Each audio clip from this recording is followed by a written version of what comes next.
What's up, guys? Just want to do a quick update video on the Hypertough $40 Walmart special. I made a video 3 weeks ago about that thing. I think it was 3 or 4 weeks ago now. It seems to be doing pretty good, so I just want to do an update on it. I have used this thing so far. I drive a Gen 2 Dodge pickup, and thermostat was sticking on it, so it has the 5.9 liter in it. So if any of you guys know anything about that, you gotta do a little digging to get into that thermostat. It's not horrible. You just have to undo some bracketry around the AC compressor, scoot that out of the way, and a few other brackets and stuff to get in there. Now, I'm not gonna lie to you and say that this thing broke the nuts and bolts loose, because I didn't even try it. I'm not going to try it, but I break it loose with a wrench or a ratchet and then grab this bad boy, spin it out the rest of the way, and it does amazing at that. Could not figure out what had been leaking coolant on that pickup for quite a while now, and it was also the thermostat. The housing there had been leaking too, so I'm glad that the thermostat was sticking, which caused me to dig in there. But boy, those bolts were not fun to get out after having leaked in there. Those bolts, or that area, had to have been leaking for at least a year, if not longer. So yeah, anyways, it did good on all that.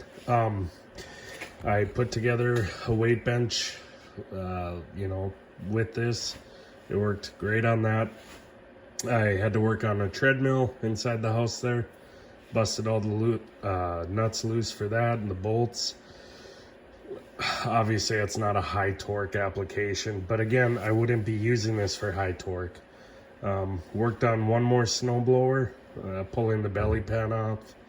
It was just doing the friction ring on it. Again, it's not super high torque, but again, it beats when you're sitting there going like this with a hand ratchet.